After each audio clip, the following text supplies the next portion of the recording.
Para você que está ligado na Rádio Nama FM, para você que está ligado aqui na live do programa Globalizando, você que está ligado nas várias plataformas de podcast, seja muito bem-vindo. Você que está nos acompanhando também no YouTube, muito bem-vindo ao programa Globalizando, que é um projeto de extensão do curso de Relações Internacionais da Universidade da Amazônia, um projeto que já está no ar há 8 anos, e o objetivo é levar temas internacionais, discutir temas internacionais e suas interfaces locais e regionais. Seja muito bem-vindo ao programa Globalizando, e eu sempre digo que é um programa que vai se adaptando com os tempos. Nós começamos na Rádio Nama e o nosso horário continua, nós estamos ainda no ar na Rádio Nama, mas em tempos de pandemia, né, a gente não pode fazer o programa ao vivo na Rádio Nama. O que é que a gente faz? A gente cria uma live aqui no Facebook e sai distribuindo esse conteúdo para todas as plataformas, de modo tal que você não possa perder nada do que acontece no mundo. Quero agradecer muito mesmo àqueles que já fazem deste horário um momento para aprofundar esses temas internacionais.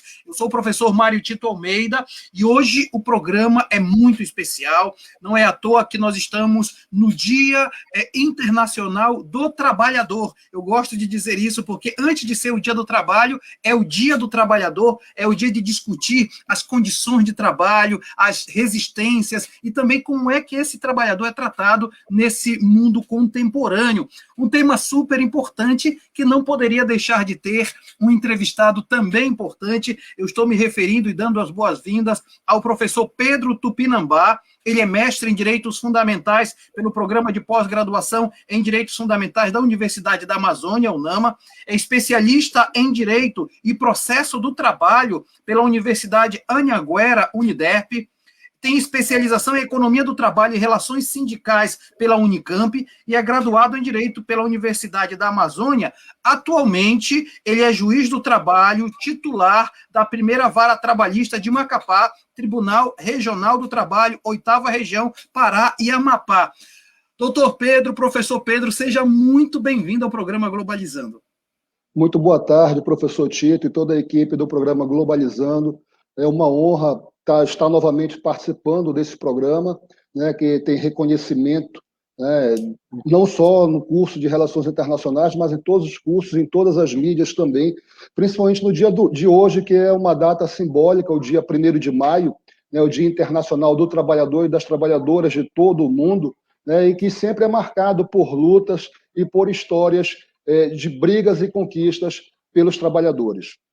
Legal, olha, o doutor Pedro vai falar sobre esse tema, inclusive o título do nosso programa é muito interessante, é a precarização das relações de trabalho no contexto neoliberal. Para fazer o programa junto comigo, eu tenho sempre apresentadores de qualidade, a começar pelo acadêmico do 7º semestre, líder do grupo de conteúdo do programa Globalizando, Eduardo Oliveira. Tudo bem, Eduardo? Olá, professor Mário Tito, boa tarde, professor Pedro, seja muito bem-vindo aqui a mais um programa Globalizando e seja bem-vindo também você que já disponibilizou o horário das 5 da tarde no nosso sábado para ver esse programa de qualidade. Então, caso você, ao longo da live, tenha alguma dúvida, pode mandar mensagem aqui para o nosso Facebook, Programa Globalizando. Muito bem, obrigado, Eduardo, que está em Capanema fazendo o programa conosco. Deixa eu dar também as boas-vindas à internacionalista, coordenadora geral da equipe do Globalizando, a queridíssima Carol Nascimento. Tudo bem, Carol? Tudo ótimo, professor Mário Tito. Olá, professor Pedro. Sempre seja muito bem-vindo novamente aqui ao Globalizando. Olá para quem está acompanhando a gente de casa, pela rádio, pelos nossos podcasts. Quem tiver alguma pergunta, algum comentário para fazer para a gente durante o nosso programa de hoje, pode comentar também aqui pelo Facebook que a gente vai retornar para você. Legal, Carol. E também completando a nossa equipe do Globalizando de apresentadores, estou recebendo a acadêmica do 8º semestre de Relações Internacionais, a revisora do nosso roteiro do Globalizando, Verena Moura. Tudo bem, Verena? Olá, professor Mário Tito. Olá, professor Pedro. Sempre um prazer estar aqui na apresentação do Globalizando. Mandem perguntas, que com certeza a gente vai estar fazendo um programa muito legal aqui nesse feriado do Dia do Trabalho. Legal, Verena. Eu queria logo começar com o professor Pedro. Professor Pedro, a gente fala de Dia do Trabalhador, Dia do Trabalho, mas é sempre importante entender, como você falou, que é um dia de poder perceber quais são os direitos desses trabalhadores que são garantidos ou que são negados, não é isso? Sim, com certeza. né, principalmente como sugere o título, né, do encontro de hoje, falar sobre a precarização das relações de trabalho no contexto neoliberal, né, e principalmente para nós aqui do Brasil, que viemos já desde 2017 com uma reforma trabalhista, e atualmente ainda se pensa aprofundar essa reforma, né, tentando, de certa forma, diminuir a proteção social do trabalhador, que é algo que vai até de encontro, que é algo que vai em sentido contrário do que internacionalmente vem preconizando a própria Organização Internacional do Trabalho. Legal, olha, e enquanto isso, eu quero logo dizer que você pode mandar comentários para a gente, que a gente vai fazer a sua fala aparecer aqui no programa. Sérgio, tem um comentário, eu queria que você logo colocasse para a gente logo dar o feedback. Olha, o Rian Azanha está dizendo o seguinte: todo sábado aqui assistindo esse programa espetacular. Muito obrigado, viu, Rian? E o programa já começa com tudo, porque eu quero passar a palavra para a Carol Nascimento, porque nós já temos pergunta, professor Pedro. Opa. Temos sim, tem uma pergunta que veio pelo Instagram, que é o @programa Globalizando, e quem mandou foi o Celso Aguiar. E ele quer saber, professor Pedro, que peso possui a OIT, Organização Internacional do Trabalho, no contexto das relações de trabalho a nível mundial? A atuação da organização tem tido efeito na prática? Olha, Celso, muito boa pergunta, tá? Vou adorar responder. A Organização Internacional do Trabalho, ela é fundada em 1919, no pós-Primeira Guerra, né, com o sentido não apenas de universalizar o direito do trabalho, para procurar dar uma proteção social maior e uma dignidade para o trabalhador. Vem logo também, como consequência, como reivindicação a nível mundial, das classes trabalhadoras que vinham sendo exploradas desde o início da Revolução Industrial. Então, você vê que a Revolução Industrial que iniciada no século XVIII, né, ela tem no seu início longas jornadas. Aí a primeira norma internacional da OIT, que é a Convenção número 1, ela trata justamente da necessidade de redução da jornada de trabalho, quando estabelece que, naquele momento, em 1919, se estabelece que a jornada de trabalho deve ser no máximo 8 horas diárias. Hoje, de lá para cá, hoje é praticamente um consenso com relação a isso, né, conseguiu, de certa forma, emplacar essa primeira diretriz, essa primeira norma internacional, e ao longo dos anos, né, com a evolução, vem trazendo outras normas. Em 1999, a OIT fez uma pesquisa a nível mundial, tá, e trouxe novamente a lume, a luz para todo mundo do mundo, né, dentro do sentido de globalização econômica, verificou que apenas 20% do trabalho no mundo goza de uma proteção social adequada. E aí traz pela primeira vez o conceito e a definição de trabalho decente, em 1999, após essa pesquisa. E a partir daí vai se evoluindo o conceito de trabalho decente, tentando a OIT, né, enquanto organismo internacional, tentando fazer com que o mundo do trabalho, o mundo todo, né, ele volte a analisar a questão do trabalho, né, volte a analisar a questão da globalização econômica, vendo uma necessidade de uma globalização dos direitos sociais, tá, e buscando, assim, uma agenda. A OIT estabelece uma agenda para 2030 de alcançar o trabalho decente no mundo inteiro. Vai conseguir ou não, não sabemos, mas, com certeza, se nós não tivéssemos esse órgão internacional que faz parte da ONU, é importante que se diga, é uma agência da ONU, a OIT. Então, ninguém discute hoje, por exemplo, qual seria o peso da ONU no mundo, ou da OIT, né? Então, se nós não tivéssemos isso, com certeza seria muito mais difícil alcançar uma proteção social dos trabalhadores, principalmente nos países periféricos. Mais interessante ainda, professor Pedro, é perceber como o Brasil, no atual governo, acaba indo contrariamente até aos tratados que ele próprio assinou e ratificou no âmbito da OIT, desestabilizando as relações de trabalho, seja em nível considerando análogo à escravidão, ou trabalho infantil, ou mesmo a regulamentação do trabalho com o famoso vale mais o negociado do que o legislado, né? Professor Tito, o mais, às vezes, não sei qual é o termo que se utiliza, se é assustador, o preocupante é o seguinte, que mesmo no período da pandemia que nós estamos, né, e um pouco antes, e mesmo depois da reforma de 17, que já foi uma reforma muito precarizante, que fragilizou os sindicatos, né, se tentou aqui impor, através de uma medida provisória chamada Contrato Verde Amarelo, né, já no governo atual, né.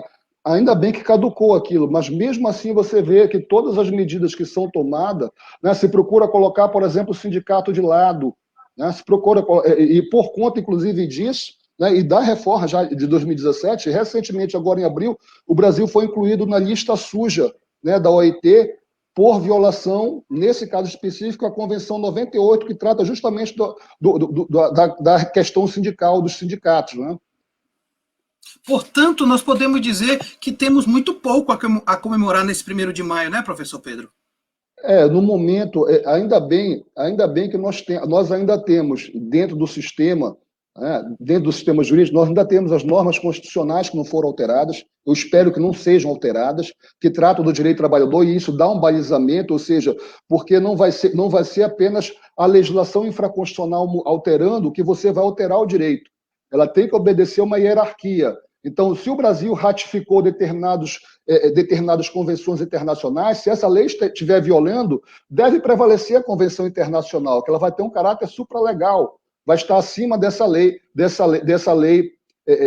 publicada pelo Brasil, seja a Lei 13.467, seja qualquer outra lei posterior. E o mesmo em relação à Constituição. Infelizmente, hoje já se fala, já se ventila, né? E é claro que vai se concretizar ou não, nós não sabemos, mas é divulgado por aí que já se pensa numa outra reforma trabalhista, né, mais profunda do que a que nós temos, e se fala, inclusive, em alteração na Constituição, por conta das amarras da proteção social ao trabalho. Aí seria mais preocupante. Claro que não sabemos como vai ser o pós-pandemia aqui, né? Que nós teremos o Brasil vai ter 2 caminhos a seguir. Ou vai se reconsiderar, né, essa flexibilização desenfreada que se começa a pensar, ou vai dar seguimento a isso, né? E eu não sei onde nós chegaremos vai depender de qual caminho a ser adotado lá na frente. Nós estamos conversando com o professor Pedro Tupinambá, além de ser meu colega professor na Faculdade Cosmopolita, ele é também juiz de direito, juiz do trabalho, e ele é profundo conhecedor dessas relações, e é muito bom saber que ele está conosco, e você pode participar com seus comentários. Aliás, Sérgio, temos bastante comentários, deixa eu apresentar aqui. A Érica Alencar Tupinambá, nossa querida coordenadora, ela diz o seguinte: parabenizo o programa Globalizando, temas muito atuais. Professora Érica, muito bom saber que você está conosco. Coraçãozinho, né, Pedro? Coraçãozinho, professora Érica. Beijo. Depois, a Rebeca de Paula diz o seguinte: discussão super importante diante do contexto que estamos vivendo. Parabéns a todos. Obrigado, Rebeca. Também a Paula Castro está dizendo que o programa está maravilhoso. Obrigado, Paula. A Érica falando que está sensacional, é verdade. E a Agatha Poliani, Agatha, a cada semana um tema mais incrível que o outro. Parabéns ao programa Globalizando. Obrigado, Agatha. E, de fato, temos muita coisa boa no programa. Queria logo chamar o Eduardo para apresentar a primeira viagem pelo mundo da notícia sobre o tema do trabalho. Eduardo. Isso mesmo, professor. Complementando a nossa discussão aqui, a gente sempre traz uma viagem no mundo da notícia, nos principais jornais ao redor do mundo. E a nossa primeira notícia de hoje, a gente vai lá para a Bolívia, do jornal El Deber, que fala o seguinte: industriais bolivianos argumentam que o impacto do tráfico ilegal de mercadorias reduz as vendas e causa queda na produção, o que acaba transcendendo o desemprego da mão de obra fabril, causando a baixa dos impressionantes 250 mil empregos por ano. É bem interessante o Eduardo trazer essa notícia, e para dar uma contextualizada para o pessoal que está assistindo, a Organização Internacional do Trabalho, a OIT, é justamente uma agência multilateral da Organização das Nações Unidas, como o professor Pedro falou, especializada em questões relativas ao trabalho, especialmente no que diz respeito ao cumprimento de normas internacionais.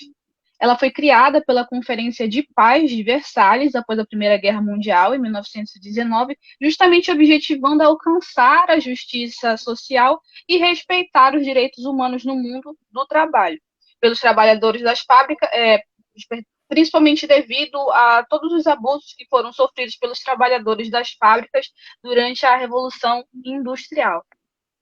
A Verena coloca, professor Pedro, uma coisa interessante que tem um rebatimento legal com o que o Eduardo falou, que é exatamente a questão de que a OIT ela é uma organização supranacional, portanto, ela está no nível do internacional para garantir o direito dos trabalhadores. Porém, ela não pode ir além da soberania dos países. Então, na verdade, mais do que apenas uma força legal, precisa ter também uma força moral e ajuda em resistência dos trabalhadores também, né? Sim, com certeza. E aí o mecanismo O mecanismo utilizado dentro do direito internacional pela organização internacional é justamente a elaboração das chamadas e a publicação das convenções internacionais que dão uma orientação e buscar com que os países ratifiquem essa convenção. Porque quando o país ratifica, o que acontece? Ele insere no seu ordenamento jurídico aquela norma. E aí ele será obrigado a cumprir aquela norma, seja pelo seu sistema jurídico interno, quando for levado aos seus tribunais, questões envolvendo essa matéria, seja a nível internacional pela OIT, porque aí ele pode ser denunciado junto à OIT por não estar obedecendo uma determinada convenção que ele ratificou, que ele disse que iria cumprir, ele se comprometeu, ele pactuou em cumprir. Ou seja, e aí não tem aquela discussão, olha, ele ele está sendo soberano, mas ele pactua aquilo para que ele cumpra. Então, ele mesmo se obriga, ele aceita se obrigar àquele cumprimento. Né? Então, aí a soberania acaba sendo respeitada. Mas, nesse sentido, a nível internacional, e esse é um sentido, né, de globalização dos direitos também, e é importante, principalmente dos direitos considerados fundamentais, os direitos humanos, eles têm que ser globalizados mesmo. Essa é a única forma de se tentar levar o direito para o mundo todo, porque o direito a um trabalho digno não se refere ao trabalho, não se refere à relação em si, se refere à pessoa do trabalhador e da trabalhadora. Né? Eles têm que ter um trabalho, têm que ter uma condição mínima de dignidade, né? A remuneração deles, as convenções 26 e a convenção 131 da OIT trata sobre a remuneração. 26 falando do método do salário que tem que ser mínimo nas fábricas, e o 131 dizendo que seria uma remuneração considerada justa, que vai ser aquela capaz de satisfazer todas as necessidades básicas do trabalhador e de sua família. Daí, o conceito, a definição de remuneração justa que tem que ser trazido para a relação de trabalho é essa, não é outra. Né? E a tendência dos países incorporarem isso no seu ordenamento. Agora, infelizmente, alguns países não ratificam. Por exemplo, um país que muita gente fala e cita como referência quando fala de relação de trabalho, mas que não ratificou, por exemplo, a Convenção 131. Não ratificou o PIDES, que é o Pacto Internacional de Direitos Sociais, Econômicos e Culturais. É os Estados Unidos. Os Estados Unidos somente agora, durante a pandemia, que começa a pensar e discutir o trabalho enquanto renda, a remuneração do trabalho enquanto renda, que até então não se discutia. É um sistema completamente diferente do nosso, no que pese a moeda americana ser muito superior, né? Mas isso é uma outra questão. Legal. Verena, você quer fazer uma pergunta ao professor Pedro, não é isso?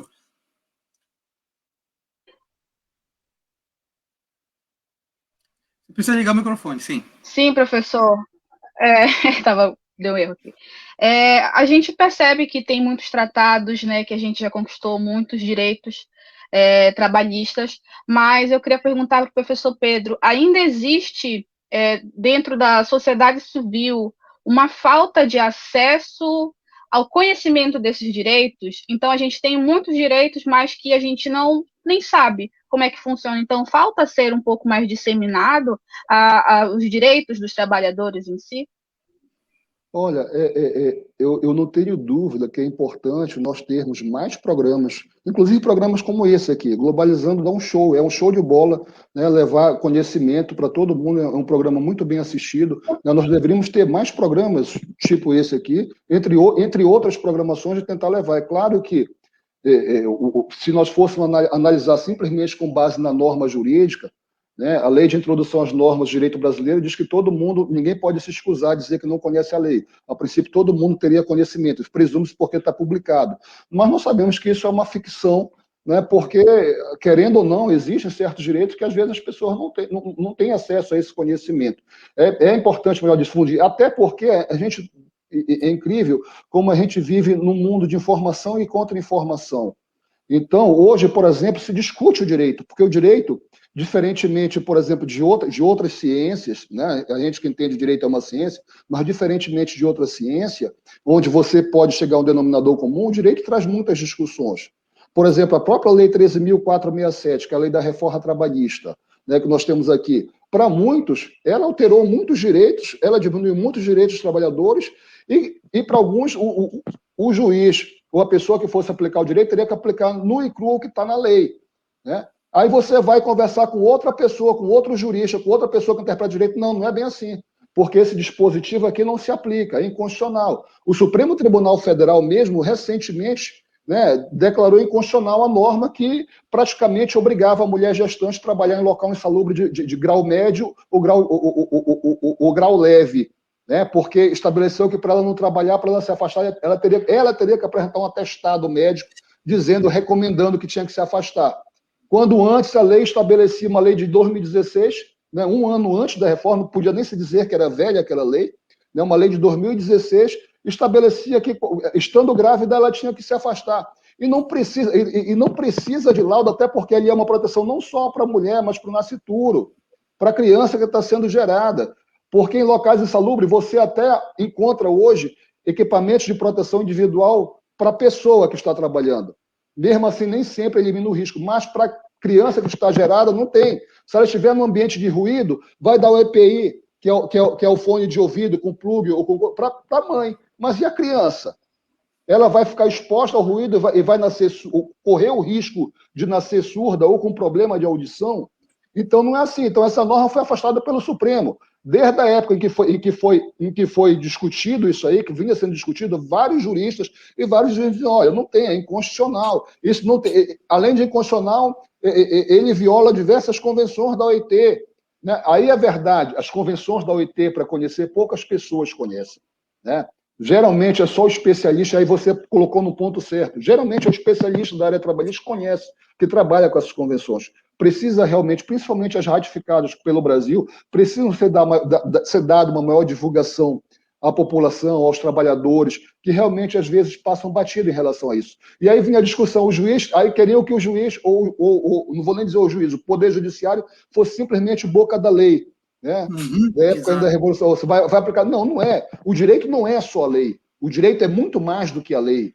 E a lei pode até estar em sentido contrário do direito. E aí você vai aplicar o direito, não vai aplicar a lei. E é isso que se espera de um poder judiciário, é isso que se espera de um juiz que vai julgar um processo.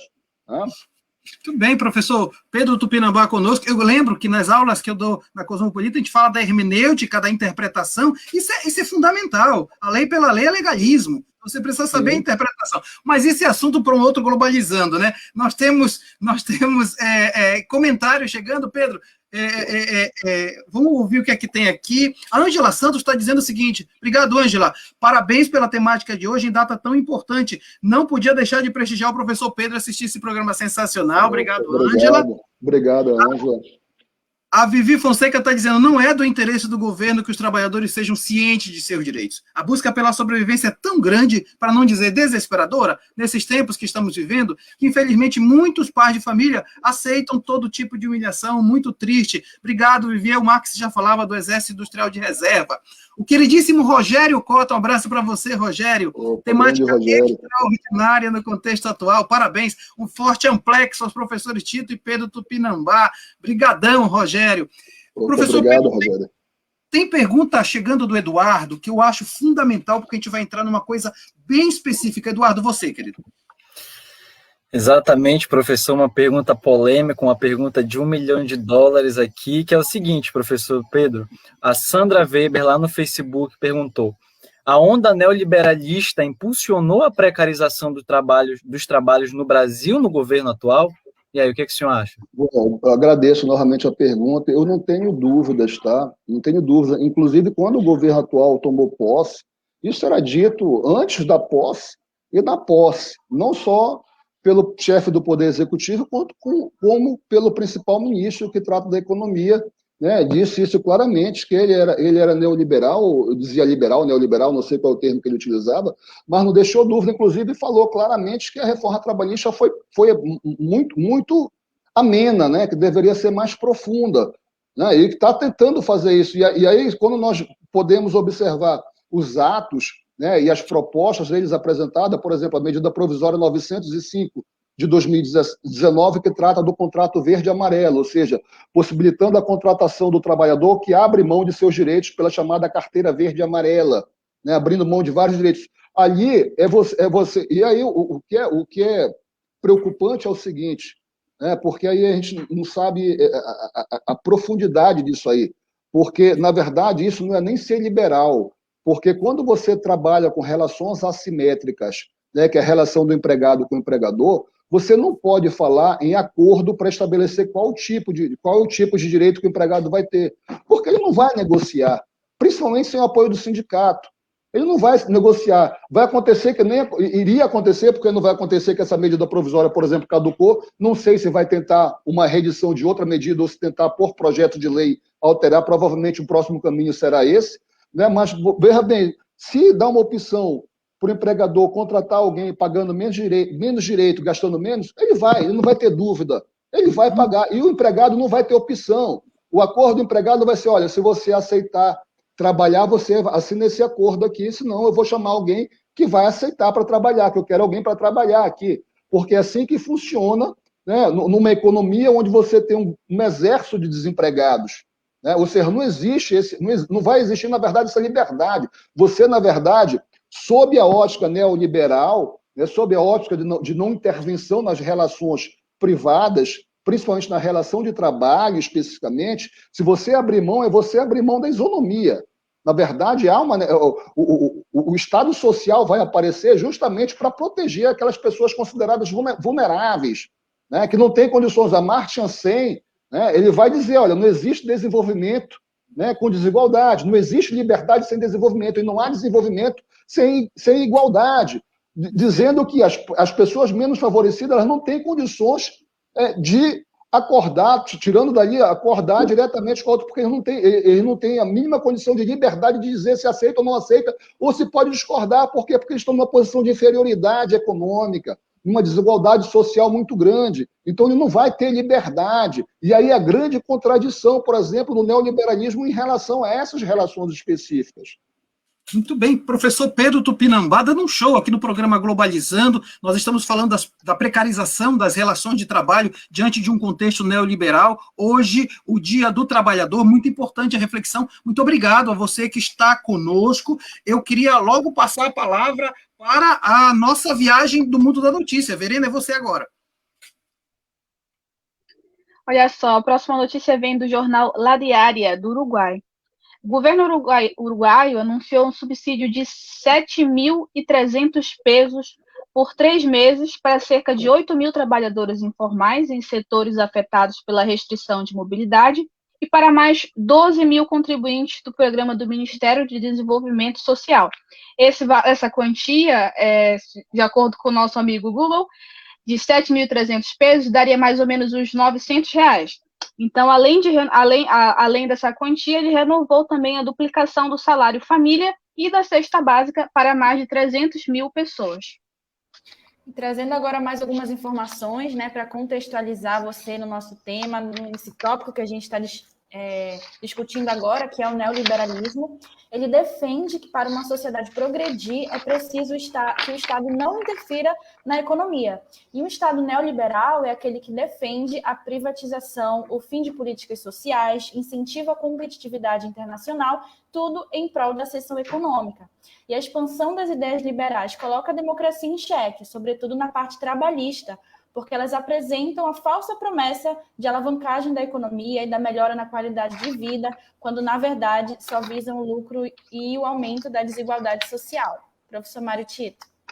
E eu queria fazer uma reflexão para você que está acompanhando o Globalizando agora e tem interesse em fazer relações internacionais. O curso de Relações Internacionais oferece essas discussões, inclusive cria uma interface entre economia, entre direito, entre cultura, política, diplomacia. A gente estuda isso e é muito bom que você venha para relações internacionais para entender aquilo que está acontecendo no mundo e vai perceber o que acontece no mundo tem necessariamente reverberação aqui no nosso contexto nacional. Então, se você quiser fazer relações internacionais, ainda dá tempo para o próximo semestre. Estamos abrindo uma turma preferencialmente à noite. Então, se você já tem uma graduação ou já trabalha e quer fazer relações internacionais, próximo semestre, então, a partir de agosto, nós temos o nosso curso noturno, você não pode perder. Tem comentários no nosso programa.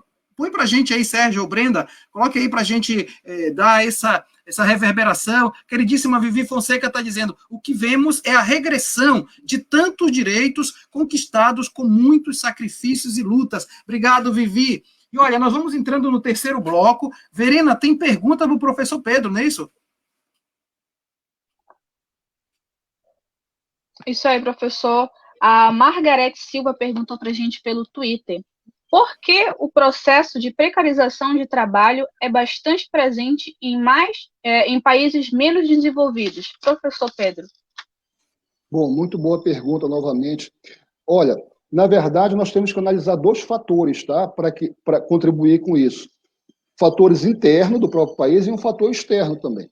O fator externo é simples, basta você ver o sistema, todo o sistema capitalista, né, e a tentativa de impor aos países, principalmente periféricos, um modelo de trabalho, né, um modelo de economia, e isso fica bem claro, isso aí é constatado por fatos, porque isso desde a década de 40.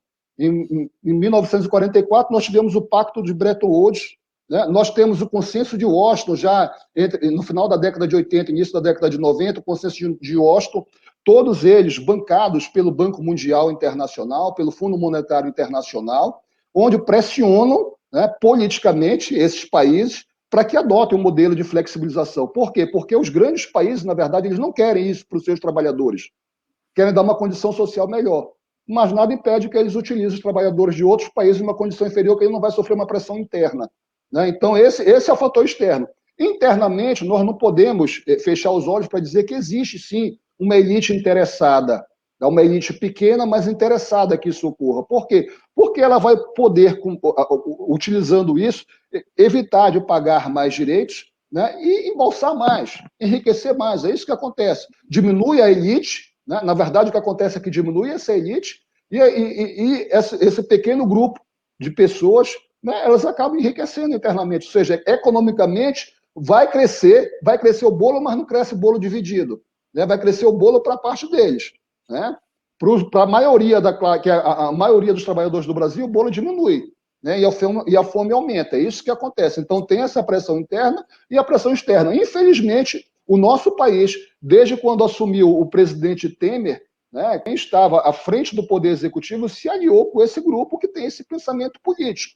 E não podemos dizer, aqui eu quero fazer uma ressalva, nós não podemos dizer duas coisas. Primeiro, que o povo brasileiro é conservador. O povo brasileiro não é conservador. O povo conservador não elegeria para presidente da República uma pessoa que foi operária. Um povo conservador não elegeria para presidente uma mulher. Um povo conservador teria trazido de volta o mesmo Congresso 100% que aprovou a reforma trabalhista. Não trouxe. Inclusive, o pai da reforma trabalhista, que está no governo federal hoje, nomeado para o governo federal, ele não foi reeleito no seu estado. E vários parlamentares que votaram pela reforma trabalhista, não todos, é verdade, mas vários não foram reeleitos. E alguns tiveram dificuldade para ser reeleito e até disseram que foram enganados na hora de votar a reforma trabalhista. Então, a maioria do povo brasileiro não podemos pensar que esteja de acordo com essas mudanças que ocorreram. Não estão. Infelizmente, o nosso governo, o Poder Executivo atual, não pensa dessa maneira. É bem interessante a reflexão que você faz, professor Pedro, porque cada vez mais se nota, pelos números atuais, inclusive, o número crescente de desemprego no país, o número crescente de precarização das relações de trabalho, quase que daquele contexto que a gente vai falar daqui a pouco, de uberização, e ao mesmo tempo percebe-se, pelo que eu sinto, uma necessidade de ir contra toda essa situação. É isso um pouco que a gente percebe no mundo e que a Carol vai levantar agora, vai falar nesse giro de notícias, né, Carol? É sim, professor. Nossa próxima notícia agora vem do Chile, do jornal La Nación, que fala o seguinte: no Chile, pesquisa realizada pela Fundação Instituto Estudios Laborales e a Public Opinion Research Company mostram que aproximadamente 60% da população chilena é considerada classe baixa ou média baixa, e mais de 70% se considera parte da classe trabalhadora, enquanto por volta de 50% dos chilenos afirmam ter problemas com dinheiro, dívidas, desemprego ou incertezas econômicas e também de saúde. E se me permitem um breve comentário a respeito disso, para complementar um pouco mais, com o rápido desenvolvimento dessas transformações econômicas e sociais que foram promovidas pelo neoliberalismo, os efeitos que essas mudanças geram no mercado de trabalho resultam no aumento nos índices de desemprego estrutural e ampliação da informalidade. Então, a partir dessa informalidade, que é uma resposta ou tentativa de sobrevivência que o trabalhador tem, né, através do empreendedorismo, por exemplo, ele acaba aceitando trabalhos precários que fogem às regulamentações e direitos trabalhistas formais. Então, é um pedido de socorro por tudo que está acontecendo e uma forma de sobreviver, né, professor Maritito? Então, Eduardo, essa é uma questão que realmente nos preocupa muito, porque isso vem se agravando cada vez mais. Eu quero levantar o comentário, tem uma pergunta e um comentário. Se você puder colocar primeiro o comentário, Brenda, eu te agradeço. Primeiro vem a pergunta, né? Então, como podemos analisar as informações doutrinárias para a compreensão da flexibilidade como instrumento de redução do custo da mão de obra e a possibilidade da produção brasileira atingir mercado no mundo globalizado? A Ângela pergunta, obrigado, Ângela. E eu acrescento, professor Pedro, em cima dessa flexibilização das relações de trabalho, como é que fica a parte mais frágil, que é o trabalhador, e o papel do juiz de trabalho que percebe essa desigualdade de forças? Vamos por partes, né? Primeiro tentar responder primeiro a pergunta feita pela Ângela, né? Dizer o seguinte: se nós formos olhar para trás, né, inclusive no período que não se falava nessas flexibilizações profundas, que começou a ser feita a partir de 17, o índice de desemprego chegou a estar em 6%. O Brasil cresceu economicamente no período em que não se falava nem em extinção de seu trabalho e nem extinção de direitos do trabalho. Porque o que move a economia é justamente a necessidade de produção, é você fomentar a produção. A partir do momento que você fomenta a produção, você tem um mercado tanto interno para consumir, né, quanto um mercado externo para você exportar e para você manter relações, então aí a tendência é a economia crescer. Agora, não vai ser a diminuição do custo do trabalho que vai fazer com que se tenha mais empregos. Já está provado, comparativamente com outros países que seguiram um rumo parecido com o do Brasil, só que bem antes, está provado pela análise do que aconteceu nesses países, que não é a redução do custo de trabalho que vai fazer com que tenha investimento externo ou interno. Né? Porque se não tiver para onde escoar a produção, se não tiver o que produzir, se o mercado não estiver fomentado para produzir, não vai adiantar, vai ter menos emprego e os poucos empregos precarizados com menos direito. Então, não é isso que vai fazer, não é a diminuição do custo do trabalho que vai fazer o empregador contratar ou não contratar. O empregador vai contratar se tiver serviço para oferecer, se tiver serviço para fazer. Né? Se não tiver, não adianta. Vai diminuir mais ainda. Eu digo mais, você reduzindo o valor salarial do empregado, você diminui o consumo interno. Né? Você vai diminuir, vai ajudar, claro que não é só isso, mas vai ajudar a diminuir o consumo interno.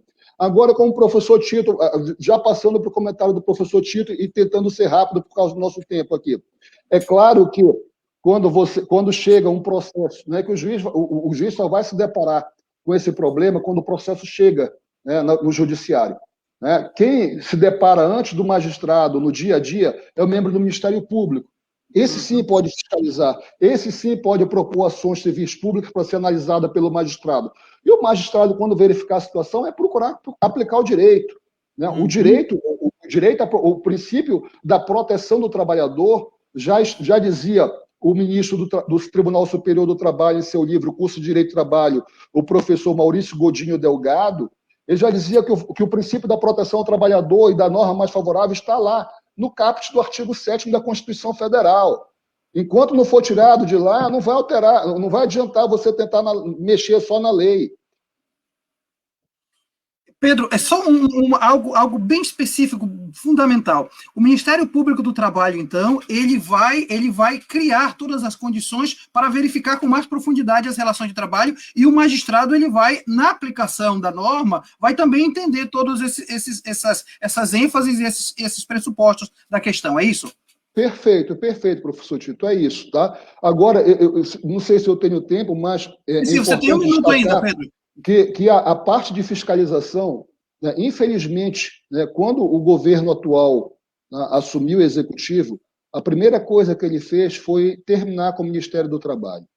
O Ministério do Trabalho é o órgão do executivo que fiscaliza, porque deixar só o Ministério Público, com pouco número de procuradores que tem, para o tamanho do Brasil, né? É uma missão quase que sobre-humana para eles cumprirem. Eles vão fazer o melhor, mas não vão conseguir dar conta.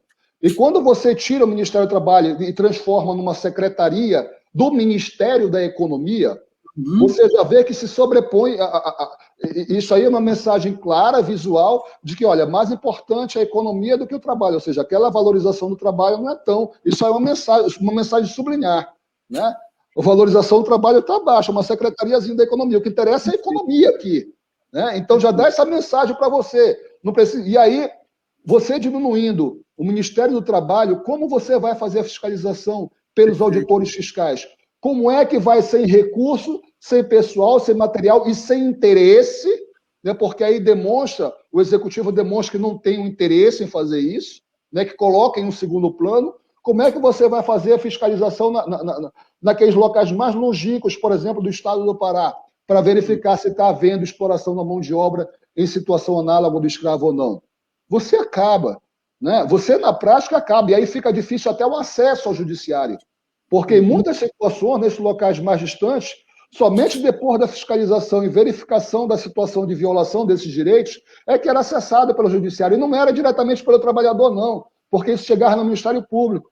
O Ministério Público entrava com uma ação civil coletiva, né? O Ministério Público entrava com ação civil em nome de todos esses trabalhadores. E aí era apreciado pelo judiciário. Como é que vai fazer isso agora? Muito bem, professor Pedro Tupinambá, estamos conversando um tema super importante que daria 2, 3 globalizandos, e é muito bom saber que você está conosco nessa discussão maravilhosa. Olha só, o programa Globalizando, quando era só na rádio, era entremeado por músicas. A gente colocava as músicas, eram 8 músicas de 8 países diferentes, só que dessa vez o YouTube não permite, o Facebook não permite a gente colocar música. O que é que a gente fez? A gente criou uma playlist. A playlist é exatamente uma playlist separada para falar um pouco de músicas. Estou esperando colocar aqui a Luísa Veiga para a gente já conversar com ela e a gente, de alguma forma, falar um pouco através das músicas dessa temática. Luísa Veiga, seja muito bem-vinda ao Globalizando. Oi, professor Tito. Prazer estar aqui mais uma vez nessa live do Globalizando. E, bom, como o professor Tito já explicou, a gente não consegue mais usar as músicas durante o programa por conta de direitos autorais, mas a gente sempre continua montando as playlists de acordo com o tema da semana. E nessa semana a gente já montou, na verdade, a playlist com temas de países com maiores índices de precarização nas relações de trabalho. Então, até reflete um pouco essa nossa seleção de países no que estão discutindo aqui durante a live. Tem muitos países subdesenvolvidos nessa lista. Tem Zimbábue, tem Guatemala, Cazaquistão, Arábia Saudita, Turquia, Colômbia. Então, vai ser muito interessante ter essa visão através da música, né? Deixando um pouco mais leve. Luísa, e é sempre bom fazer essa pesquisa, porque além de música, a gente percebe também a condição dos países que estão nessa situação, né, Luísa? Oi, Luísa. Pode repetir, por favor? Posso sim. Então, muitas vezes, quando você faz a pesquisa, você percebe a condição dos países nessa situação. Além de procurar música, tem também informações sociais, né? Não, sim, sem dúvida. A gente percebe que a maioria desses países tem... A gente vai procurando informações sobre a relação de trabalho, que é o caso do tema da live, mas a gente percebe que isso reflete em vários outros setores dentro do próprio país. Então, a maioria é de países que têm uma grande desigualdade social em relação às mulheres, em relação a pessoas da comunidade LGBTQIA+, várias outras situações, um alto índice de pobreza. Então, assim, é uma vertente de várias outras questões que esses países enfrentam. Então, é muito interessante fazer essa pesquisa. Legal, Luísa, muito obrigado. Bom trabalho para você e para a sua equipe, sempre aqui na playlist, um diferencial do programa Globalizando. Obrigada, Tito. Obrigada, pessoal que está apresentando mais essa live. Professor Pedro, um prazer estar aqui. E é isso, acompanhem a live e a playlist que vai estar a partir de amanhã disponível no Spotify, no YouTube, no Deezer, que a nossa equipe de mídias vai disponibilizar para vocês. Legal, essa foi Luísa Veiga, ela é líder da equipe de playlist do programa Globalizando, internacionalista, mestranda também. Luísa, seja sempre muito bem-vinda ao Globalizando. Obrigada. Então, nós vamos ler os comentários que estão chegando aqui nesse momento para o nosso programa, por favor, Sérgio. Olha só, a Jennifer de Souza está dizendo o seguinte: hoje, um dia de luta é tão importante. Tive a infelicidade de presenciar uma pequena manifestação dos apoiadores do governo, que só diminui e dificulta todos os dias a vida dos trabalhadores diante do contexto atual. Ele deveria ser o principal meio de ajuda na sociedade. Pois é, ela está dizendo que a live está sensacional. Parabéns ao professor Pedro e aos apresentadores. Obrigado. E a Vivi Fonseca está participando mais uma vez, dizendo que todos os temas ficam pequenos para o tempo do programa. Parabéns à equipe e aos convidados, sempre maravilhosos. Obrigadíssimo no nosso programa.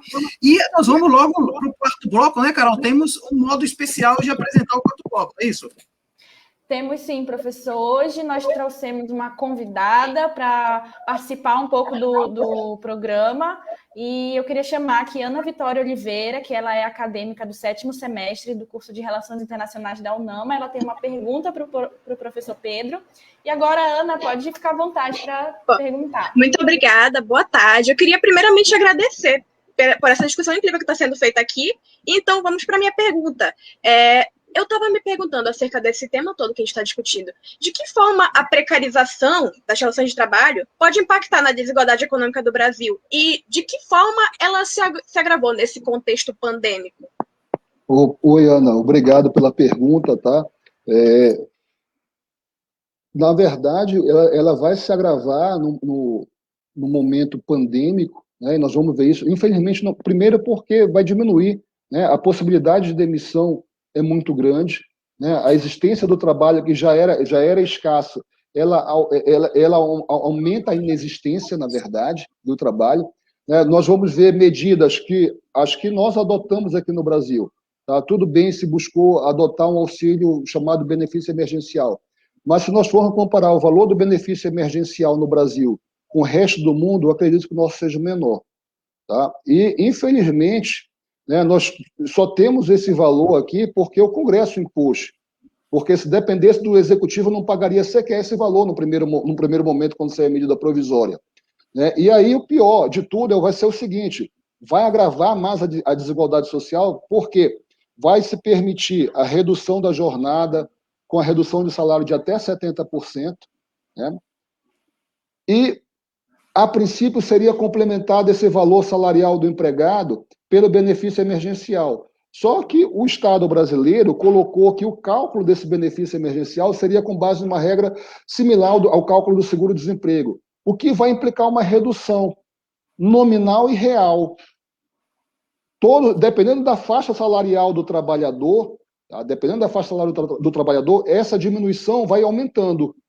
Tá? Ou seja, o trabalhador já vai ter reduzido o seu, ou vai ter suspenso, porque ele prevê a possibilidade de suspensão do contrato de trabalho durante esse período de pandemia, né? E aí para ganhar só o benefício emergencial, mas como ele vai calcular o benefício emergencial com base no cálculo similar ao do seguro-desemprego, dependendo da faixa salarial, o valor que ele vai receber mensalmente vai ser muito inferior, vai ser bem inferior ao valor que ele receberia se ele estivesse trabalhando. Isso aí já aumenta, isso aí já vai fazer que aumente a precarização e vai aumentar a desigualdade, porque aquele que porventura estiver trabalhando, e aí você acaba criando dentro da precarização, isso é exemplo da pandemia, tá? Que nós estamos vendo no Brasil, específico, tá? Específico do Brasil, tá? Porque poderíamos ter seguido orientações de outros países e ter dado uma condição melhor para o trabalhador. Aí sim, aí se nós fizéssemos isso, aí sim, iria conseguir conter, ou pelo menos evitar esse aumento da desigualdade. Nós não fizemos isso. Então, no contexto, nós estamos aumentando a desigualdade. Né? E aí, sem falar na possibilidade que se criaram, né, e foi reeditada agora, de antecipação de férias, né, sem pagamento e sem você ter como gozar, porque como é que o trabalhador vai gozar as férias se ele tem que ficar em isolamento?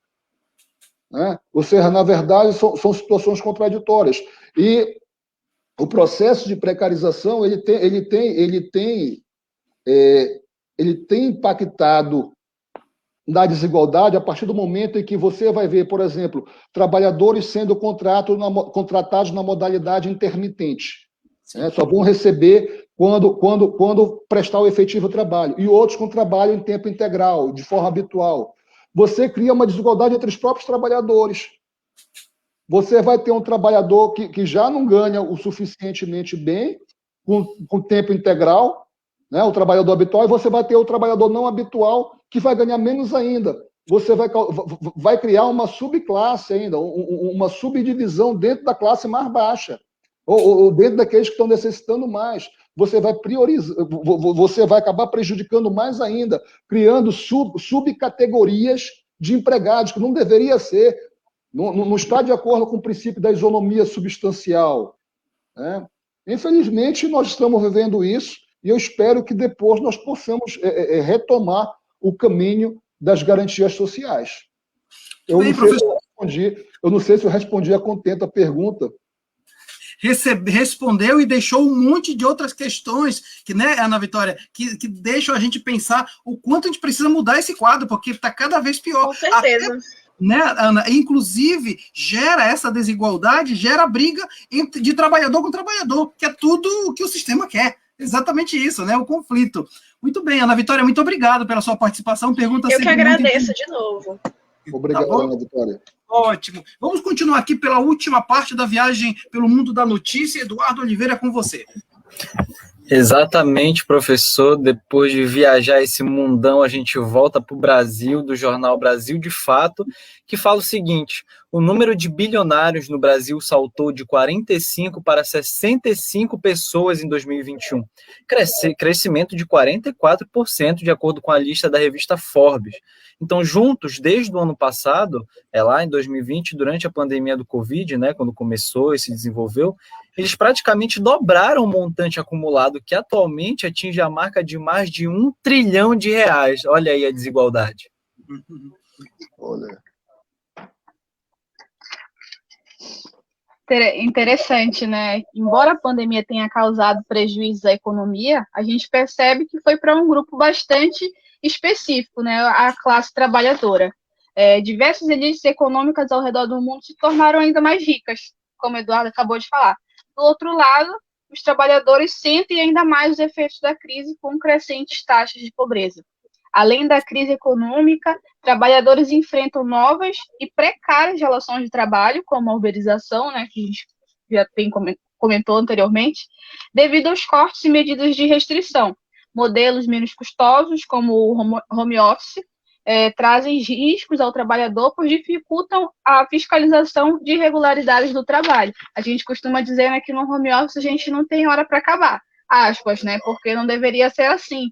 Então, é bem complicado quando a gente entra em alguns assuntos mais específicos, que apesar de você estar em casa, estar livre, né, tem todo também que analisar a qualidade de trabalho daquele trabalhador, né?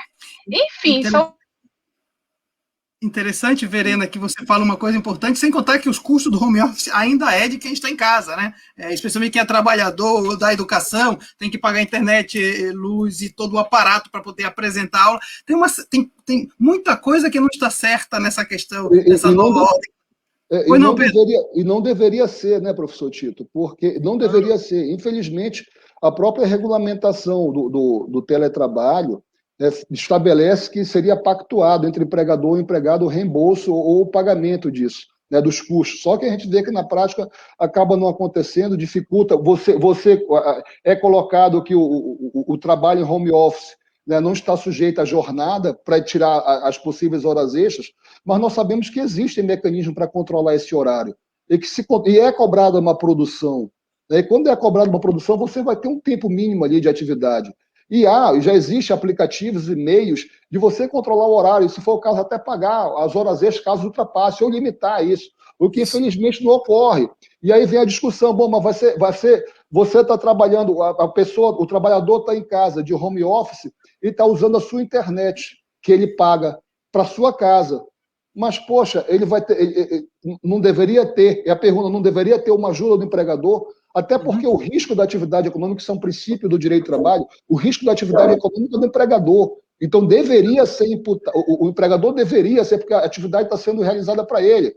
Então, se não vai adquirir um novo ponto, se vai utilizar o ponto doméstico, então tem que entrar pelo menos uma parte, pelo menos em tese deveria. Mas até isso a doutrina trabalhista discute, porque tem gente que defende que não, que isso aí não entraria no reembolso. E o direito, e a legislação brasileira deixou isso para ser pactuado entre as partes, né? O que é mais complicado. Alguma coisa de errada não está certa nesse processo. Bom, deixa eu correr aqui com uma série de comentários. Dizem que quando o programa é bom, os comentários aparecem, que é uma coisa impressionante. Deixa eu ver se eu dou conta dos comentários todos que estão chegando. Então, Larissa Schemberger está dizendo o seguinte: parabéns, programa maravilhoso, extremamente necessário para a situação atual do Brasil. Incrível convidado. Obrigado, Hiro. Depois, quem mais? A Suelen Mota está dizendo o seguinte: obrigado, Suelen. A pandemia provocada pela Covid-19 mudou completamente a rotina dos trabalhadores e das trabalhadoras. Seja por teletrabalho ou ainda pelo serviço presencial, as relações no ambiente de trabalho, assim como nas nossas casas, com familiares, amigos, vizinhos, precisaram ser reconfiguradas e cada um precisou se adequar. E ela pergunta qual é o impacto da pandemia no mercado de trabalho. O professor Pedro já explicou isso de certa forma. O queridíssimo Igor Parente, um abraço para você, Igor. A Covid-19 só potencializou o programa de precarização do trabalhador, que é estimulado abertamente pelo governo. Espero que tenhamos uma luz no fim do túnel. Eu também espero que tenha uma estrela grandona. O Igor Parente está dizendo: obrigado pela contribuição, professor Pedro Torinho Tupinambá, grande. A Ângela Santos está dizendo exatamente, imperdível programa, e eu acho que é isso, né?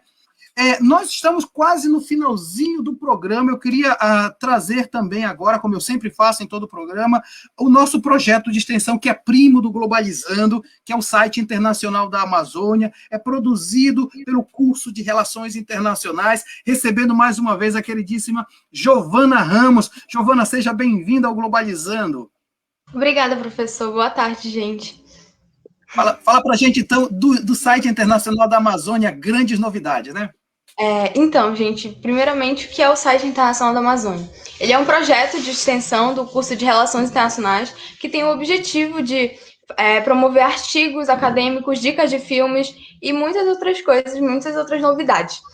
Então, durante a semana, nós temos uma programação repleta de artigos acadêmicos, de filmes, de dicas de filmes, além dos vídeos que vão te deixar informado sobre diversos assuntos atuais e contemporâneos. Para você acompanhar essas novidades, é bem fácil e rápido. No Instagram e no Twitter somos o @Inter da Amazônia e no Facebook e no YouTube somos o Internacional da Amazônia. O nosso site está disponível em todas as nossas plataformas com muita qualidade e facilidade dos acadêmicos de Relações Internacionais da UNAM.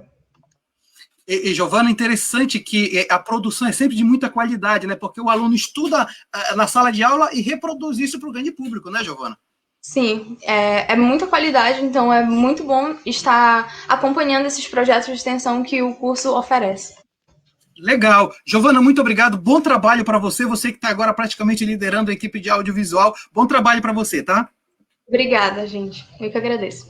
Valeu. Legal, e nós estamos com isso praticamente encerrando o programa Globalizando em cima do laço, mas, professor Pedro, eu queria agradecer muitíssimo o seu tempo dedicado ao Globalizando. Você sabe que eu sou seu fã, eu tenho uma admiração tremenda por você e pela professora Érica, um casal que eu admiro de acadêmicos, de pesquisadores, que eu tenho assim, o maior respeito, e agradeço muito por ter colaborado mais uma vez, enriquecendo o programa Globalizando. O professor Tito, eu que agradeço, a admiração é recíproca, sabe que eu também lhe admiro muito quanto professor das diversas disciplinas, né? E agradecer novamente ao programa Globalizando, a toda a equipe, Carol, Eduardo, Verena, Ana Cláudia, né, ao próprio professor Tito, agradecer a todos aqueles que contribuíram com perguntas, com comentários, né, Igor, Ângela, a professora Érica, um grande beijo para ela novamente, e agradecer a todos os ouvintes do programa Globalizando, que a cada dia se consolida mais. Obrigado. Obrigado, professor Pedro. Quero agradecer a quem apresentou o programa comigo, a começar pelo queridíssimo amigo o Eduardo Oliveira. O Eduardo é acadêmico do 7º semestre, ele é o líder da equipe de conteúdo do Globalizando, ele é também monitor da disciplina Introdução ao Estudo de Relações Internacionais. Eduardo, muito obrigado. Eu que agradeço, é sempre um enorme prazer estar aqui no Globalizando com vocês. Inclusive, o dia de hoje é um ato de resistência, né? Trabalhar com dignidade é um direito que a gente precisa, com certeza, lutar, principalmente numa época tão difícil que é na pandemia. Então, agradeço às meninas pela condução, ao professor que sempre está aqui conosco para trazer um papo de qualidade.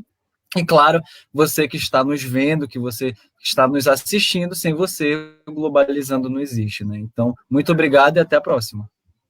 Legal, Eduardo, muito obrigado também. Quero agradecer a acadêmica do 8º semestre, que é a revisora geral do nosso programa, a Verena Moura. Obrigado, viu, Verena?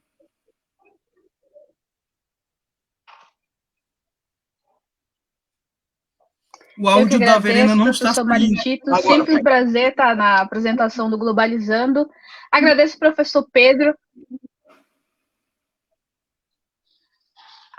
Agradeço o professor Pedro, que já é um parceiro aqui do programa, está sempre com a gente, e a todo mundo que acompanhou, né? Infelizmente só tem 1 hora de programa, a gente poderia passar aqui um bom tempo discutindo isso, mas espero que vocês tenham gostado. Legal, Verena, obrigado mesmo. Quero agradecer à queridíssima Luísa Veiga, ela é internacionalista formada pela UNAMA e também é mestranda, ela vai dizer daqui a pouco mestrando em quê, porque isso é importante, e é a líder da equipe de playlist do Globalizando. Luísa, muito obrigado. Obrigada, Mário Tito, obrigada, professor Pedro. Só completando o currículo, mestrando em Direito Internacional e Integração na América Latina, pela Universidade da Imprensa do Uruguai. E, bom, espero que vocês tenham gostado de mais essa live, acompanhando tanto aqui pelo Facebook, quanto pelo Google Podcast, Spotify, entre várias outras redes. E não esqueçam de acompanhar a nossa playlist, que vai estar disponível para vocês a partir de amanhã, domingo. Legal, Luísa, obrigado. E completando a nossa equipe, quero agradecer a coordenadora geral do programa Globalizando, a internacionalista Carol Nascimento. Muito obrigado, Carol. Eu que agradeço, professor Maritito, sempre muito bom estar participando aqui do Globalizando. Agradeço muitíssimo ao professor Pedro, sempre muito brilhante a sua participação aqui com a gente. E a você que acompanhou a gente aqui nessa live, que pode também acompanhar posteriormente nas nossas redes. Legal, Carol. Quero agradecer. Olha só a equipe. Nossa equipe do Globalizando são quase 40 pessoas, imagine. Mas hoje trabalharam mais diretamente na direção da nossa transmissão o Sérgio Salles, na cronometragem, estreando na cronometragem, Ana Cláudia Correia, no suporte, a Brenda Souza, nas mídias, a Jennifer Souza, e o nosso programa vai ficar disponível a partir de segunda-feira em formato de podcast no YouTube, no Spotify, no Deezer, no Google Podcast, no Apple Podcast, todos são o programa Globalizando, e sempre 9 horas da manhã na Rádio Nama 105.5. Agradeço a todos. O próximo sábado nós vamos fazer uma grande homenagem às mães. Você não pode perder. Galera, muito obrigado. Tchau, pessoal.